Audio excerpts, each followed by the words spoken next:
तो टारगेट क्या था, लेटेस्ट रेक्टम निकालना है, लेटेस्ट रेक्टम ऑफ दी, ये क्वेश्चन दिया है इलिप्स का। तो इलिप्स थोड़ा सा जैसे बोलते हैं आपके दिमाग में थोड़ा सा उसका डायग्राम घूमने लगेगा, उसको थोड़ा सा समझते हैं कि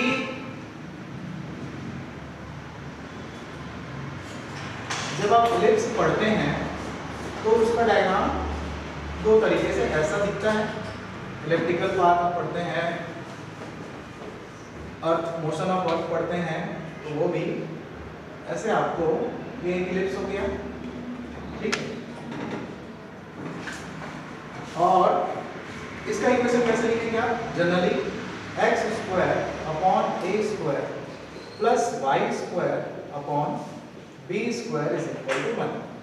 तो ऐसा अगर इक्वेशन है इलिप्स का तो उसका शेप ऐसा बनता है, ठीक। यहां पर इसका होता है फोकस डिस्टेंस, ये वाला डिस्टेंस पूरा हमारा ए होता है, टोटल डिस्टेंस एक नंबर में ए ले लेते हैं, और ये वाला डिस्टेंस होता है हमारा बी, स्मॉल बी। उसी के अकॉर्डिंग ये इक्वेशन में लिखा हूं। इसके साथ जैसे जैसे आप इसके सेंटर से आगे की ओर बढ़ते जाते हैं तो इसका हाइट यहाँ पे रेड्यूस होते जाता है, ये वाला लाइन। तो जो लाइन यहाँ पर, ये जो इसका एक प्रॉपर्टी होता है या एक टर्म होता है एसेंट्रिसिटी बोलते हैं जिसको, उसी के अकॉर्डिंग ये अपना डेटा लेता है कि इसका कोऑर्डिनेट होगा ए ई एंड 0, वाई कोऑर्डिनेट 0 होगा, यहाँ तक पूरा कोऑर्डिनेट ए और 0 है। ये हो गया बेसिक प्रॉपर्टी की बात कर रहा हूँ। क्वेश्चन तभी बनेगा जब उसका फंडामेंटल आपको थोड़ा सा मैं आपको एक्सप्लेन कर दूँ।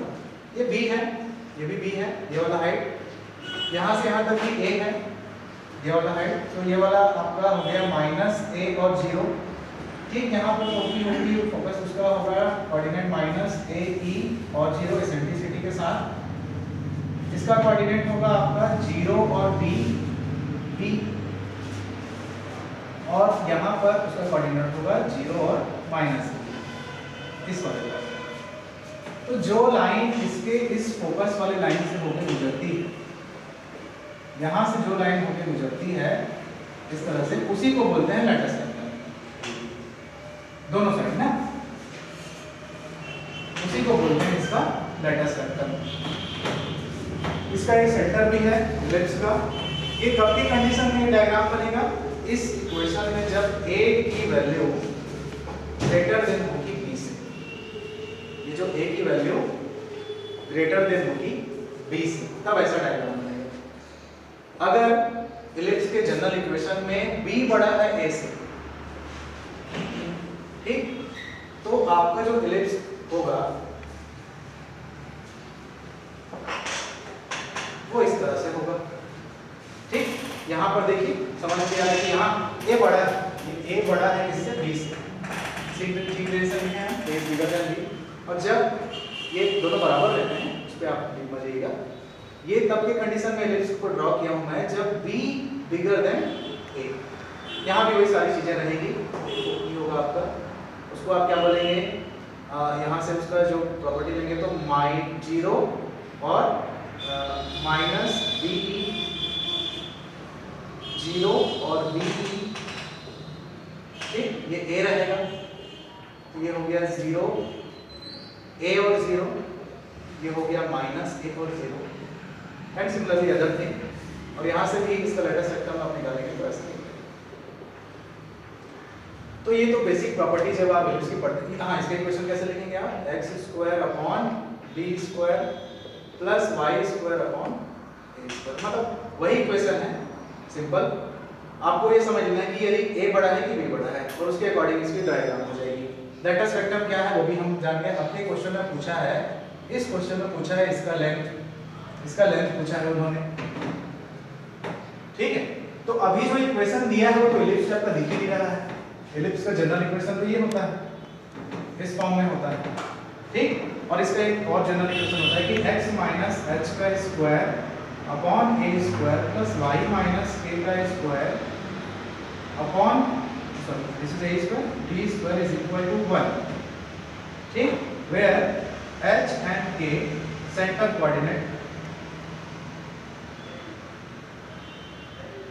कोऑर्डिनेट ऑफ इलिप्स, ठीक, सेंटर कोऑर्डिनेट ऑफ इलिप्स। तो जो इक्वेशन क्वेश्चन में आया है वो तो इस रूप में दिख ही नहीं रहा है। अच्छा थोड़ा बेसिक में और जाता हूँ। लेटस रेक्टम को जो यहाँ पे आपको टारगेट निकालना है तो पूछा है ये जो लेंथ होती है ये होता है 2b² a। ये मुझे पता है, ठीक है। आप पढ़े रहेंगे, आप जब इलिप्स की प्रॉपर्टी पढ़ेंगे तो सारा चीज पॉइंट पूरा दिमाग में रहेगा। उतना यहाँ पे नहीं करना पड़ेगा जितना मैं कर रहा हूँ, वो आपको सिर्फ एक बेसिक अंडरस्टैंडिंग देने के लिए है। तो आपको ये पता रहेगा एग्जाम हॉल में कि लेटस रेक्टम की जो लेंथ आउट है वो ये होती है। एक और होता है ना 2a² भी होता है। ओके, तो अब वहां पे आप ये कंफ्यूज रहेंगे, एसी जो आंसर देगा ऑप्शंस में वो दोनों देगा, स्विच आउट करिए और फिर वहां पे आपको कंफ्यूजन होगा। ठीक है, कविता कसर जी आप माइक ऑफ कर दीजिए। हाँ जी, तो वापस मैं अपने क्वेश्चन पे आता हूँ। यहाँ पर इस इक्वेशन को आपको इलिप्स के आइडियल इक्वेशन में बदलना पड़ेगा, बनाना पड़ेगा। देखिए जरा, x² + 4y² + 8y - 2x + 1 = 0। x² के साथ उसके वाले टर्म को ले लीजिए और y² के साथ उसके वाले टर्म को, x² - 2x। ठीक है, कविता कसर जी आप माइक ऑफ कर दीजिए।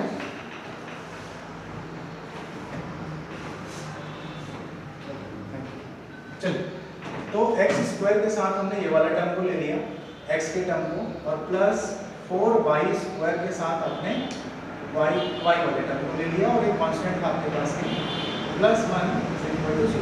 इसे सेट आउट कर लिया।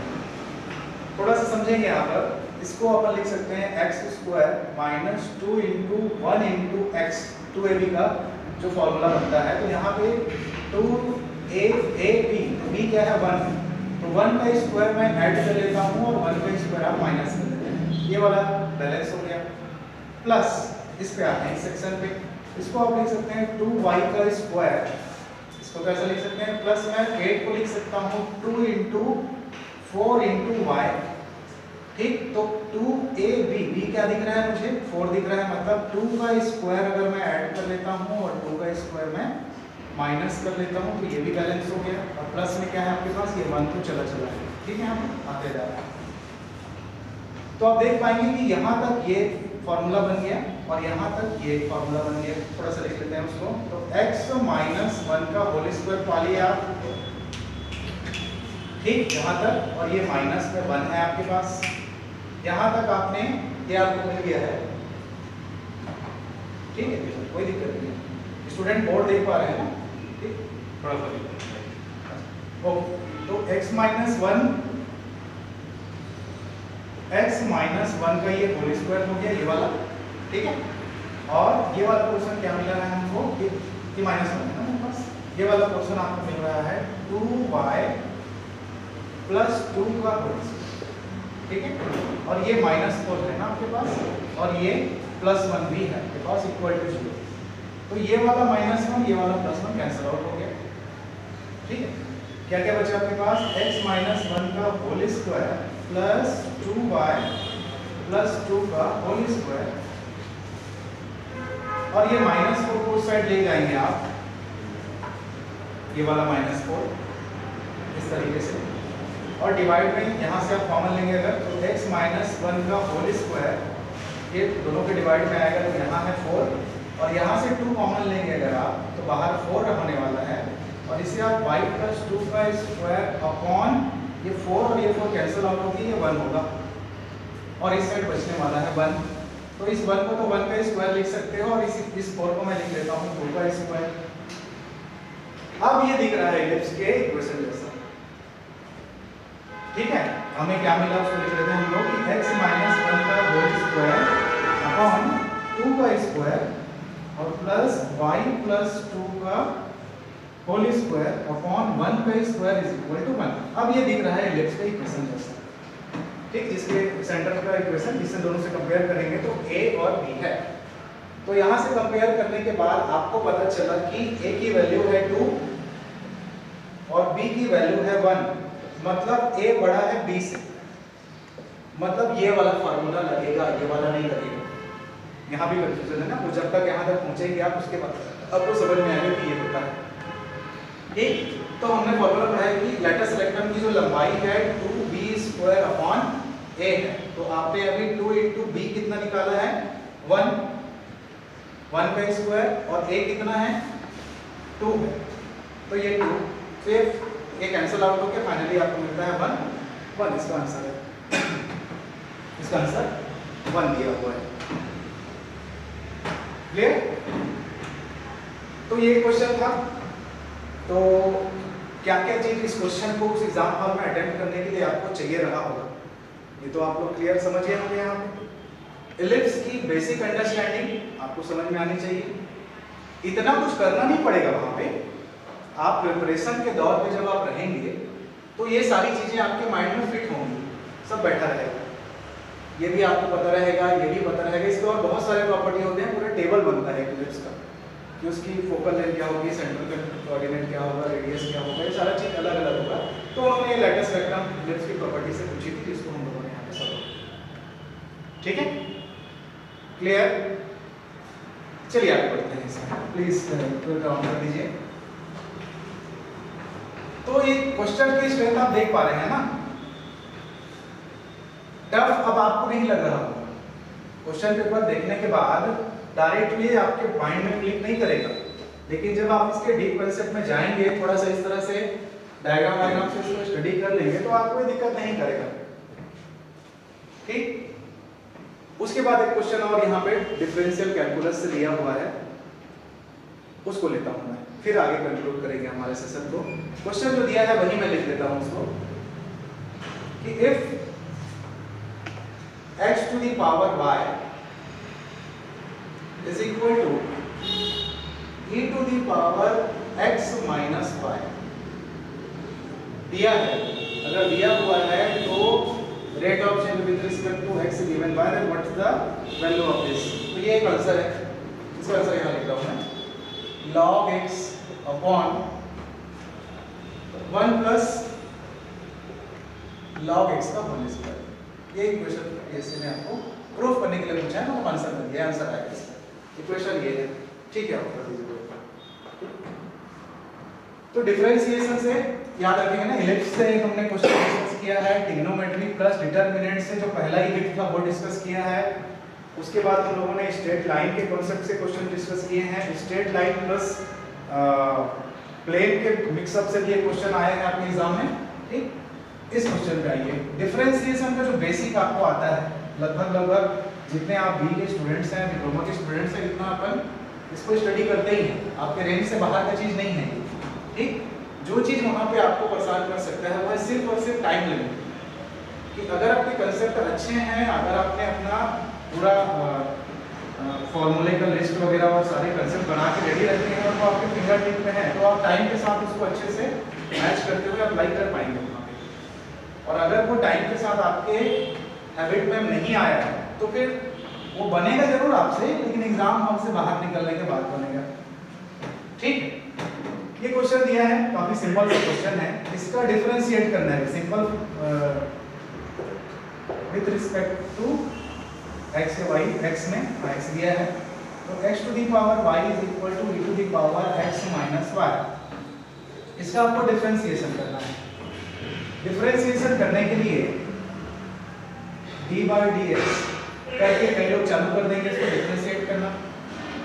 ठीक, मतलब कैसे कैसे अटेम्प्ट करते हैं उसको समझिएगा ना। हम एक फॉर्मूला भी पढ़ते हैं कि power x is a to the power x log e base पे a। तो ये इससे भी कंपेयर करने लगते हैं, यहाँ कंफ्यूजन होता है लोगों को, यहाँ भी होता है e टू दी पावर में। तो डायरेक्ट डिफरेंशिएशन करना स्टार्ट कर दोगे तो काम नहीं करेगा। ये क्या है, इसका टाइटल मैं आपको डॉक्यूमेंट जब देखेंगे, ये क्वेश्चन को हमने टाइटल दिया है logarithmic application of the differentiation. Logarithmic application of the differentiation. तो क्वेश्चन में लिखा है कि डिफरेंशिएट करिए with respect to x। Direct आप dy/dx लगा के इसके सॉल्यूशन की ओर आगे बढ़ने लगेंगे। और अगर वो एक बेसिक चीज आपके दिमाग में क्लिक नहीं की कि बोथ ऑफ साइड में इसको आपको लॉगरिथमिक लेना है, लॉग लेना है, तो टेकिंग बोथ साइड लॉग, मैं यहाँ पे इसको सॉल्यूशन पे आगे बढ़ के बोथ साइड का लॉग ले रहा हूँ। टेकिंग लॉग बोथ साइड, तो आपको मिलने वाला है कि log x की power y is equal to log e to the power x minus y। ठीक, ये हिडन है ना, बेस की हिडन है यहाँ पर। तो यहाँ पे log m to the power m का फॉर्मूला लगा के y आप सामने ले लेंगे, y log x is equal to ये x log, यहाँ पर भी log m to the power n लगेगा तो x माइनस y सामने आ जाएगा, और आपके पास बचेगा log e बेस पे e, तो ये तो 1 होता है, बेसिक प्रॉपर्टी है। तो आपको मिल गया y is equal to x minus y, अभी इसको ऐसे रखता हूँ, मुझे मिल गया कि y log x is equal to x minus y। y वाले टर्म को अगर मैं एक साथ लिखूं तो y log x plus y is equal to x, दोनों में अगर आप y कॉमन लेते हैं तो 1 plus log x is equal to x, और फिर अगर y का मान निकालते हैं तो x upon 1 plus log x। ये तो अभी इक्वेशन 1 करके मैं दे दिया कि ये मेरे को क्वेश्चन की वैल्यू y का y के टर्म में, अभी ये सॉल्व नहीं हुआ है ना, हमको इसका डिफरेंशिएशन करके ये लेके आना, ये पूछा है। फिर क्या करेंगे आप, डिफरेंशिएट करेंगे बोथ ऑफ साइड को, d by dx y is equal to d by dx x upon 1 plus log x, ये हो गया भाई, this is dy by dx। यहाँ पे आपको प्रॉपर्टी लगानी पड़ेगी फर्स्ट फंक्शन और सेकंड फंक्शन की, differentiation of division of the functions. ठीक, तो क्या होगा उसकी प्रॉपर्टी, अगर मैं differentiation d by dx a और b के रूप में मैं अगर लिखूं कि दो फंक्शन का अगर डिवाइड हो रहा है उसका डिफरेंशिएशन आपको करना है, तो इसका फॉर्मूला, ये कांसेप्ट आप क्या लगाएंगे, second function b d by dx first function का, बीच में minus first function a d by dx b, और फिर सेकंड फंक्शन का होल स्क्वायर। तो बेसिक फॉर्मूला आप पढ़ते आ रहे हैं 12 से, ठीक है, है। चलिए इसको अप्लाई करते हैं। फर्स्ट सेकंड फंक्शन आपने देख लिया है, b मतलब 1 plus log x, d by dx a मतलब x, यहाँ माइनस माइनस में लेंगे a मतलब x, और d by dx 1 plus log x divide by b square means 1 plus log x का होल स्क्वायर। तो 1 प्लस log x, यहाँ पे x का डिफरेंशिएशन 1 हो गया, माइनस x, यहाँ पे डिफरेंशिएशन 1 का 0 हो गया, और log x का हो गया 1 अपॉन x, फिर 1 प्लस log x का ये होल स्क्वायर हो गया, ये x के अंदर जाएगा तो ये कैंसिल आउट कर लेगा, इस x से कैंसिल आउट हो जाएगा, बचेगा 1, और ये 1 because of this minus minus 1 रहेगा, और वो माइनस 1 इस प्लस 1 से कैंसिल आउट हो जाएगा, इस वाले प्लस 1 से, यहाँ का जो माइनस 1 आ रहा है वो कैंसिल आउट हो जाएगा, यहाँ बचने वाला है log x और divide by 1 plus log x का स्क्वायर। तो क्वेश्चन ये बनाते आ रहे हैं हम लोग, बहुत बार ये कुछ एग्जाम में रहता है कि इंजीनियरिंग के भी सेक्शंस में है, डिप्लोमा के भी सेक्शंस में है, इजी डिफरेंशिएशन के बेसिक चीज़ें आपको अच्छे से आती हैं तो आसानी से बन जाएंगी। कब नहीं बनेगा, जबकि आपका माइंड वहाँ जब क्लिक नहीं करेगा कि इसके बोथ ऑफ साइड में क्या लेना है, लॉग लेना है। तो पूरा इस क्वेश्चन का बनना और नहीं बनना इसी पर डिपेंड करता है कि ये बोथ ऑफ साइड में आप लॉग ले रहे हैं कि नहीं ले रहे हैं, और साथ ही साथ आपको एट द मोमेंट ये वाला प्रॉपर्टी आ रही है, जनरली याद ही रहता है, डिफरेंशिएशन में आपका कमांड है तो जाएगा नहीं। तो इजी तो लग रहा है, बन भी जा रहा है, डिफरेंशिएशन का कंसेप्ट भी लग जा रहा है, और लॉग ले रहे हैं तो भी इजी हो जा रहा है, ये तो फॉर्मूला कोई भी इंजीनियर बोलेगा नहीं, तो याद ही रहता है। बन तो जा रहा है, डर क्यों बोल रहे हैं, क्योंकि टाइम नहीं रहेगा आपके पास। ठीक, क्वेश्चन को लेंथ में लेके जाना पड़ रहा है, या तो आप इस तरह के क्वेश्चंस वगैरह को अच्छे से प्रैक्टिस करके मज जाए उसमें।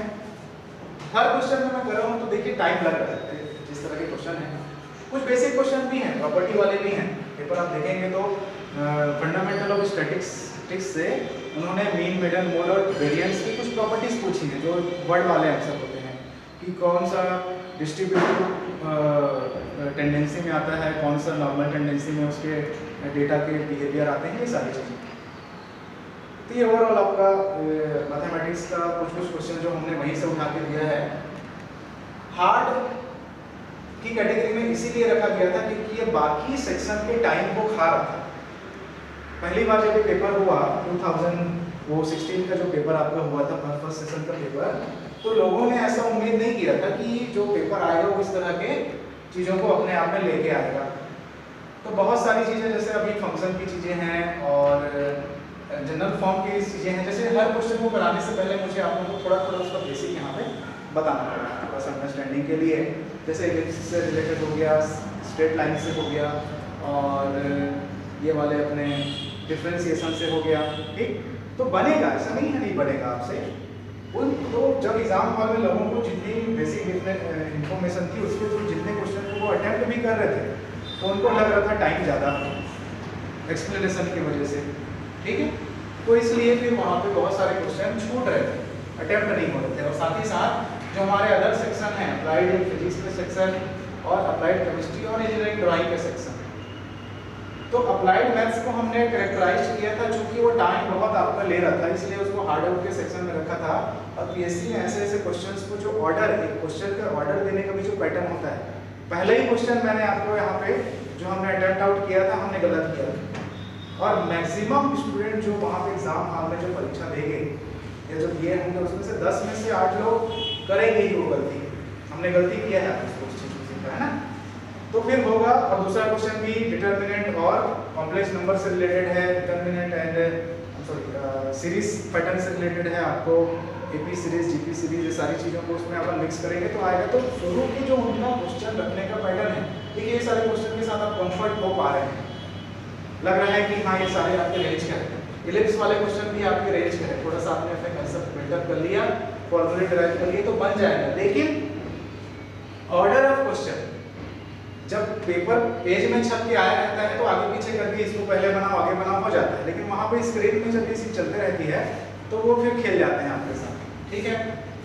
तो जितने क्वेश्चन हम लोगों ने यहाँ पे अभी डिस्कस किए, ऐसा नहीं है आपसे नहीं बनेगी, लेकिन मेन प्रिपरेशन आपका क्या चीज रहेगा, आपका टाइम। कितना टाइम वहाँ पे आप यूटिलाइज करते हो, कितना टाइम हर सेक्शन को देते हो। अब इसका पीएससी के एग्जाम के लिए टारगेट आउट कर लीजिए कि 25 क्वेश्चन अगर मैथमेटिक्स में हैं तो 25 के 25 तो कोई बनाएगा नहीं, है ना, बनेगा नहीं उस टाइम में। तो कितने क्वेश्चन आपको अटेम्प्ट कर जाने हैं, इसका रेंज हर स्टूडेंट अपने कैपेसिटी के अकॉर्डिंग अभी से निर्धारित कर लीजिए। पीएससी के किसी भी एग्जाम में, पीएससी के किसी भी एग्जाम में आप अगर टोटल मार्क्स का, जनरल कैटेगरी की बात कर रहा हूँ मैं, कोई भी एग्जाम में अगर आप 55 से 60% मार्क्स ले आते हैं, पूरा इंटरव्यू वगैरह मिला के, इसमें 2 से 5% की प्लस माइनस की स्विचिंग पॉसिबल है ना, एग्जाम टू एग्जाम वरी करता है। अगर पीएससी में किसी भी एग्जाम में जनरल कैटेगरी को ध्यान में रखते हुए अगर हम लोग सोचें कि 55% से 60% तक अगर आप मार्क्स ले आते हो तो आपका सिलेक्शन सुनिश्चित है, आपका सिलेक्शन हो जाएगा, आप पोस्ट ले लेंगे, हो सकता है आप टॉपर भी इतने मार्क्स में, ठीक है।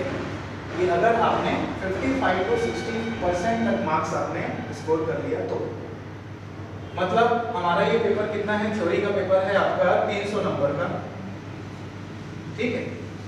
300 नंबर का अगर आप 60% निकालेंगे, इसका 60% करके निकाल लेंगे तो 180 नंबर हो जाता है थ्योरी में, सब चीज़ सही रहा तो। और 30 नंबर का ही इंटरव्यू है, 30 नंबर के इंटरव्यू का भी अगर आप 60% निकालेंगे तो 18 नंबर हो जाता है। और इसको टोटल आप डिल आउट करेंगे तो 198 मार्क्स और रफली 200 मार्क्स। इतना अगर आप किसी भी पेपर की बात कर रहा हूँ, इस सेक्शन के पेपर की, किसी भी पेपर की बात, इतना अगर कर लेते हैं आप तो आपका सिलेक्शन सुनिश्चित है। क्या आप तो टॉपर भी है ना, ठीक। तो इतना करने के लिए कितना कितना क्वेश्चन आपको कम से कम अटेम्प्ट करना पड़ेगा, कम से कम क्वेश्चन हर सेक्शन के कितने कितने क्वेश्चन करने पड़ेंगे। प्लीज वहां पे आप अपने आप को स्थापित करने की कोशिश मत करिए, कोई सा क्वेश्चन आपको वो दिया ही इसलिए है, आपको साइकोलॉजिकल फंसाने के लिए ही दिया गया है। तो पहला ही क्वेश्चन आप पाएंगे वहाँ पे, और अगर आप वहाँ पे फंसते हैं तो प्लीज़ उसको एक टाइम लिमिट के बाद छोड़ के आगे बढ़िए। आगे आपके रेंज के क्वेश्चन भरे पड़े हैं पेपर में। देखिए हायरार्की समझिए, क्या था पहला हमारा, applied mathematics, applied physics, applied और ईडी। ये क्या था जी, हार्ड का सेक्शन था, फिर चैलेंजिंग का सेक्शन था, फिर मॉडरेट का सेक्शन था, फिर इजी का सेक्शन था। देखिए पेपर कैसे सेट हुआ था, हार्ड, फिर चैलेंजिंग, फिर मीडियम था, फिर लास्ट में क्या था, इजी था। तो अगर आपने अपना टाइम यहीं पे अपने आप को सुरक्षित करने में गंवा दिया, नहीं मैं तो बनाने वाला हूँ हार्ड सेक्शन, चैलेंजिंग सेक्शन सब, भैया आपके हाथ से जो जाने वाला है वो टाइम। और मीडियम रेंज के जो सेक्शन है और इजी सेक्शन जहाँ से आप नंबर पा सकते हैं, उनको जानते हुए भी आप अटेम्प्ट नहीं कर पाएंगे। तो ये स्ट्रेटजी आपको बिल्डअप करनी है। तो कितने क्वेश्चन आप जनरली करेंगे तो इतना हो जाएगा। अगर मैं हर टेक्निकल के सेक्शन से टारगेट करता हूँ कि 16 क्वेश्चन मेरे को कम से कम सही मेरे होने चाहिए, बनना चाहिए। 16 क्वेश्चन मान लीजिए, सपोज एग्जांपल ही ले रहा हूँ मैं कि 16 क्वेश्चन अगर आप कर रहे हैं तो 16 को दो नंबर का है तो 16 टू करेंगे तो 32 हो जाएगा। और चारों सेक्शन में अगर आप इतना पाते हैं, ठीक, ये इतना हो गया, ठीक है। और सीजी का सेक्शन मैंने बोला कि अच्छा खासा पढ़ने वाला व्यक्ति कम से कम 30 क्वेश्चन के मार्क्स तो पाएगा, मतलब 60 नंबर वो भी पाएगा, तो प्लस 60 मार्क्स, ठीक। तो ये हो गया 188 लगभग। और फिर इसमें आपका इंटरव्यू है, तो 10, 15, 20 में आप स्विच कर सकते हैं। आप निश्चित रूप से आप सेलेक्ट होंगे, मैं बोल रहा हूँ कि आप टॉपर भी हो सकते हैं, ठीक है। तो क्वेश्चन का सिलेक्शन, लेकिन पीएससी आसानी से इतना करने थोड़ी ना देने वाला है कि आप गए और हर सेक्शन से उठा के 25 क्वेश्चन सॉल्व कर दिए, ठीक है। सॉरी 15 या 16 क्वेश्चन आपने पहले से तय कर लिया और सॉल्व कर दिया, नहीं। सेटिंग ऑफ क्वेश्चन वहाँ पे जो वो रखेंगे, जो ऑर्डर सेट करेंगे, उसमें आप फंसेंगे। पहले ही उन्होंने जीएस के सेक्शन के बाद आपको 20 मिनट का इनर्शिया दे दिया है, और फिर शुरू होती है उसके बाद इस चारों सब्जेक्ट के सेक्शन को सॉल्व करने की रेस, ठीक। तो यहाँ पे और उसका हायरार्की भी आप आज हमने यहाँ पे देख लिया कि हार्ड, चैलेंजिंग, मॉडरेट और इजी। तो इस बार के पेपर में हमेशा अप्लाइड मैथ्स पहला ही रहेगा ऐसा नहीं है ना, केमिस्ट्री भी शुरू हो रहा हो सकता है, फिजिक्स का भी क्वेश्चन शुरू हो सकता है। और याद रखेंगे कि जो पहला आता है जनरली वो आपको डिप्रेस करने के लिए, स्ट्रेस करने के लिए ही रहता है। शुरू के 4-5 क्वेश्चन आपसे नहीं हिलेंगे, आप फंसोगे, कहीं ना कहीं गलती होगी। और पूरा कॉपी रफ पेज रखने के बाद भी जब होता है कि शुरू में 3-4 क्वेश्चन जब नहीं अटेम्प्ट होता है तो दिमाग आपका फ्रस्ट्रेट हो जाएगा। इस चीज से निकलना है आपको इस एग्जाम का। जो 2 घंटे का टाइम रहेगा, आपके रेंज के क्वेश्चन हैं वहां पर। जितने क्वेश्चन हम सॉल्व कर रहे हैं ये डिफरेंशिएशन के, पैरेलल लाइन के हैं, पैराबोला के भी क्वेश्चन हैं, और वेक्टर एनालिसिस के भी अच्छे क्वेश्चन हैं, वेक्टर ट्रिपल प्रोडक्ट के भी क्वेश्चन उन्होंने पूछे हैं, वेक्टर परपेंडिकुलर के भी क्वेश्चन पूछे हैं, स्टैटिस्टिक्स में भी उन्होंने थ्योरी के कुछ क्वेश्चन पूछे हैं। तो ये चीज आपको कब, जब आप अपने आप को वहां पे संभाल के रख पाएंगे, ठीक है, तब आप आसानी से अपने रेंज का क्वेश्चन कितना उठाना है, कितना क्वेश्चन लेना है, तो आप टॉपर हो सकते हैं इतने में, है ना। यही प्रिपरेशन, इसी चीज को प्रिपेयर करना है आपको। बाकी बड़े बड़े मैथ सॉल्व कर लेना, बड़ा बड़ा फिजिक्स का सेक्शन सॉल्व कर लेना, ये आपको उस पर्टिकुलर पोस्ट के लिए कैरेक्टराइज नहीं करता कि हाँ ये सुटेबल पर्सन है इसके लिए। वो सब करते रहिएगा। प्रिपरेशन या अप्रोच किसी के अकॉर्डिंग आपको पीएससी खुद हिंट कर रहा है। आपके पास 2 चीजें हैं सिर्फ आपके हाथ में अभी, आज के डेट में पीएससी ने जो चीज आपको दी हुई है इस एग्जाम के प्रिपरेशन के लिए, वो 2 चीज आपको दी गई है कि एक तो है, मार्क को चेंज कर दीजिए प्लीज। ये 2 चीजें वो पीएससी ने आपको दिया हुआ है कि एक तो है उसने सिलेबस दिया है आपको, एक तो उन्होंने सिलेबस दिया हुआ है,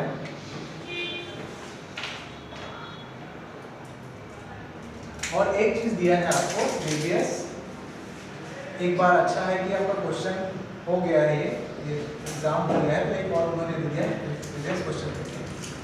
तो सिलेबस और प्रीवियस क्वेश्चन पेपर, सिलेबस के वर्ड टू वर्ड पॉइंट को आप अच्छा होगा कि अपने हाथ से किसी कॉपी के पेन में लिख लीजिए लिखा हुआ चीज याद रहता है सभी सब्जेक्ट का। और फिर उसमें अप्रोच लगा लीजिए जो हमने प्रीवियस क्लास में हमने सीखा था कि 35% और 65% का, कि हर टॉपिक से, चाहे वो मैथमेटिक्स का हो, केमिस्ट्री का हो, फिजिक्स का हो, आप हर टॉपिक से उस टॉपिक के थ्योरी वाले क्वेश्चन, एवरेज वाले क्वेश्चन, नॉर्मल वाले क्वेश्चन 35% आप प्रिपेयर करें। मतलब वैसे क्वेश्चन उतना सेक्शन को पढ़ने नहीं बोल रहा हूँ, वैसे वैसे क्वेश्चन ढूंढिए अच्छे अच्छे किताबों में, आपको जो मटेरियल आपके एजुकेटर आपको प्रोवाइड कराएंगे वहां से उस रेंज के, और कंपेयर कहाँ से कर पाएंगे आप, इस पेपर से। ठीक, और फिर निर्धारित कर लीजिए कि आप ये रेंज के क्वेश्चन इतने आपको अटेम्प्ट करने हैं with in the time limit, with in the time limit की जो टाइम वहाँ पे पीएससी आपको अलॉट करता है उसमें उस रेंज के क्वेश्चन आपको बिना स्ट्रेस को फॉलो आउट करते हुए, बिना उसके डिस्टर्ब हुए आपको सारी चीजें मैग्नीफाइंग लेंस में अपने सारे रेस को डालना है। थोड़ा सा वो जो लेंस का कंसेप्ट मैंने आपको यहाँ पे बताया था उसमें बहुत सारी चीजें जो अपन इंक्लूड कर रहे थे, उसमें क्या क्या चीज़ आपको और करनी पड़ेगी अभी। With in time limit practice, good practice material, limited practice material with limited time period में आपको जिसको सॉल्व कर पाएँ, जल्दी से रिविजन कर पाएँ, साइंस की चीज़ें आपके फिंगर टिप में होनी चाहिए, फोकस आउट होने चाहिए, आप थोड़ा सा स्ट्रेस से भी मैनेजमेंट करना आपको सीखने आना चाहिए।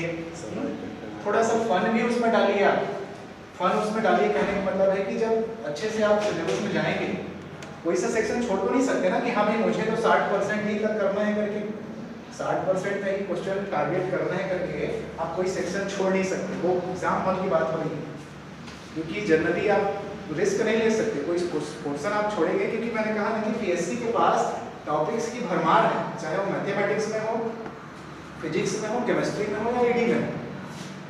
आपके पास जो है वो है आपका सिलेबस, और उस सिलेबस को आप इस पैटर्न में प्रिपेयर करें टाइम टू टाइम, तो फिर इतने % ऑफ मार्क्स आप वहाँ पे टारगेट कर पाएंगे। तो ये आपका अप्रोच आउट होना चाहिए। मैथमेटिक्स के और भी सारे क्वेश्चन हैं, उसको सबसे पहले आप ऑब्जर्व करिए, देखिए, और उसके बाद डिफाइन करिए। प्रिपरेशन यहाँ से स्टार्ट होगी आपके स्टार्टिंग पॉइंट से, जब तक आप फॉर्म भर नहीं लेते। अभी बहुत सारे लोगों ने इसका फॉर्म भी नहीं भरा है।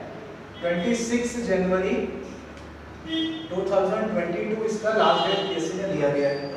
तो मान लीजिए कोई स्टूडेंट जिस दिन फॉर्म भरता है उस दिन से उसकी प्रिपरेशन की जर्नी स्टार्ट होती है, और ये है एग्जाम डे।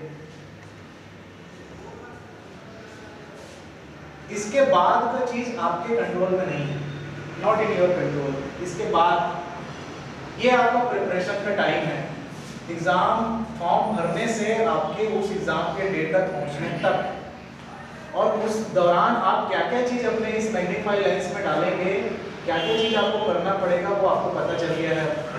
किस अप्रोच के साथ चलेंगे और तब जाके कंसंट्रेटेड वीक बनाएंगे, तब जाके कोई एग्जाम आपसे क्रैक आउट होने वाला है। सिर्फ इसलिए नहीं कि आप इस एग्जाम अपने प्रोफाइल में कुछ नगीने जड़ने के लिए बना लिए कि मैं ये भी क्रैक किया, ये भी नहीं क्रैक किया। ठीक है, आपको सिलेक्शन चाहिए मैक्सिमम पीपल। तो ये दिन डिसाइड नहीं करेगा कि आपका सिलेक्शन होगा कि नहीं होगा, ये दिन डिसाइड नहीं करेगा। यहाँ से चल के यहाँ तक की आपकी जो जर्नी होगी वो डिसाइड करेगा कि आपका सिलेक्शन होगा कि नहीं होगा। आप यहाँ पे अपने प्रति कितने ईमानदार रहेंगे, अपने सिलेबस को किस तरह से डील करेंगे, वो डिसाइड करेगा। यहाँ की पूरी जर्नी उतार चढ़ाव से भरी होगी। आपको यहीं के बीच में वो डिप्रेशन मैनेजमेंट भी सीखना है, इसी के बीच में आपको टाइम मैनेजमेंट भी सीखना है, इसी के बीच में आपको स्पीड कैलकुलेशन भी सीखना है, इसी के बीच में आपको गलतियां भी करके सीखनी है, और सारी चीजें यहाँ तक ही आपके हाथ में कंट्रोल है। उसके बाद जो रिजल्ट आना है वो आए। तो कुछ क्वेश्चन गलती करके भी देखिए, समझिए उसको, क्वेरीज करिए, और अपन इस सेशन में आगे बढ़ते हुए कुछ आज लोगों से बात भी करते हैं, हमारे लाइव सेशन से जुड़े हुए हैं। उनसे कुछ फीडबैक अपन फ्रिक्वेंसी होगी यहाँ से अपन लेते हैं। अपने क्लास में हमारे साथ अभी कुछ लोग जुड़े हैं, अपन उनसे बात करते हैं आज। आप तो डिस्कशन में आपकी फीडबैक हमारे लिए बहुत इंपॉर्टेंट होती है।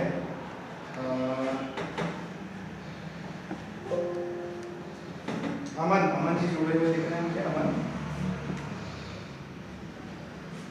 हाँ बता आप।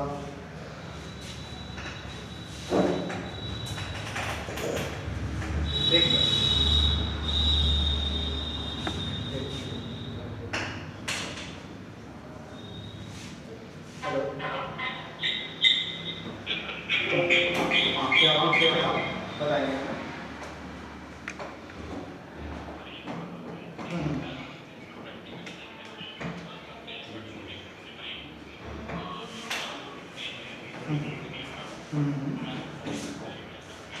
जी जी।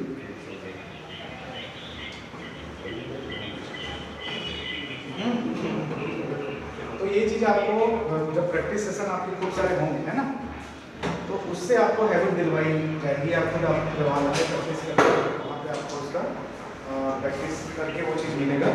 क्वेश्चन को पहचानना ना कि कौन सा क्वेश्चन आपको छोड़ना है, कौन सा नहीं करना है, उसके लिए टाइम बहुत कम रहता है ना, रिस्क नहीं ले सकते वहाँ पे 25। लेकिन इतना जान लीजिए कि ये चीज़ दिमाग में रख लीजिए कि कम से कम अगर आप 15 क्वेश्चन भी अच्छे करते हैं, 16 क्वेश्चन भी अच्छे करते हैं, है ना, मतलब एक जब भी किसी क्वेश्चन को आप अटेम्प्ट कर रहे हैं तो उसका एक टाइम, एक निर्धारित टाइम कर लीजिए कि इतना मिनट इतना सा टाइम होगा, और अगर ये मेरे से नहीं हो रहा है तो उसको थोड़ा सा आपको ब्रेक देना है ना, छोड़ देना है, क्योंकि आगे आपके लिए आपके रेंज के क्वेश्चन इंतजार करते रहेंगे ना, वहाँ पे जो भी पैरामीटर रहेगा वो क्या रहेगा, आपका टाइम का, ठीक है।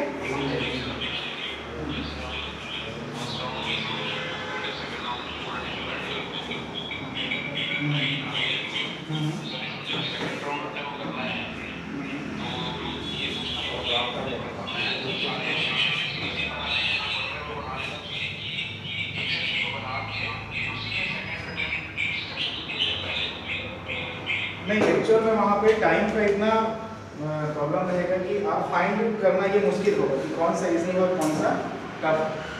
बहुत सारे ऐसे इजी क्वेश्चन भी हैं जिसको जब क्वेश्चन जब लिखा हुआ है पेपर में तो भर के लिखा हुआ है ना, जैसे 5 लाइन 6 लाइन।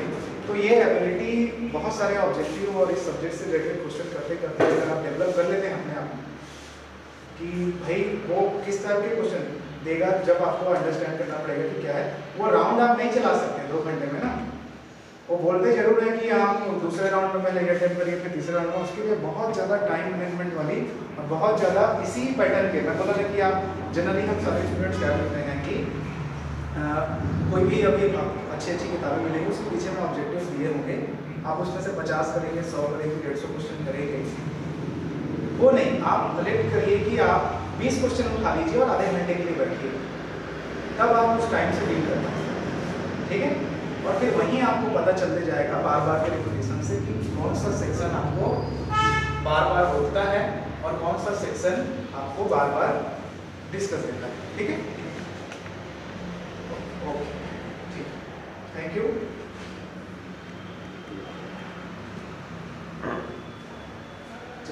ठीक है, ये सेशन हम आज यहीं पे ओवर करते हैं। नेक्स्ट सेशन पे आगे और के सब्जेक्ट्स के रिलेटेड हम करने वाले हैं, उसका बात करेंगे। Thank you.